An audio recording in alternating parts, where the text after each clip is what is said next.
প্রকাশিত হলো ত্রিপুরা মধ্যশিক্ষা পর্ষদ পরিচালিত 2025 সালে মাধ্যমিক এবং উচ্চ মাধ্যমিকের বছর বাঁচাও পরীক্ষার ফলাফল। আজ পর্ষদ অফিসে ফল ঘোষণা করেন পর্ষদ সভাপতি ডক্টর ধনঞ্জয় গণ চৌধুরী এবং সচিব দুলাল দে। সভাপতি বলেন, এবছর দ্বাদশ শ্রেণীতে 2710 জন পরীক্ষার্থীর মধ্যে পাশ করেছেন 1919 জন এবং মাধ্যমিকে 2772 জন পরীক্ষার্থীর মধ্যে পাশ করেছে 1757 জন।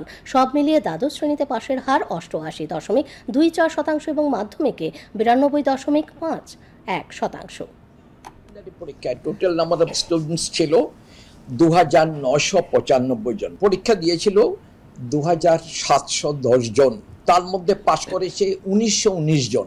আর বছর বাঁচাও মাধ্যমিক যে পরীক্ষা, সেটাতে এলিজিবল ছিল 3155 জন পরীক্ষার জন্য অ্যাপ্লাই করেছিল এবং বসেছিল 2772 জন, তার মধ্যে পাশ করেছে 1757 জন। এই বছর বছর সংখ্যাটা যদি আমি এড করে দিই তাহলে টোটাল মাধ্যমিকে পাস্ট ক্যান্ডিডেট হবে 27,448।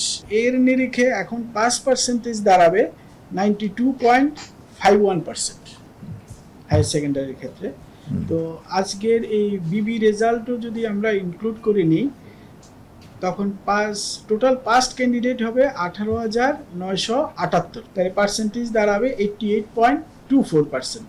তাহলে হায়ার সেকেন্ডারি আর মাধ্যমিকের আমরা মোটামুটি এই বছরের ফাইনাল পাস পার্সেন্টেজ আমরা জেনে গেলাম।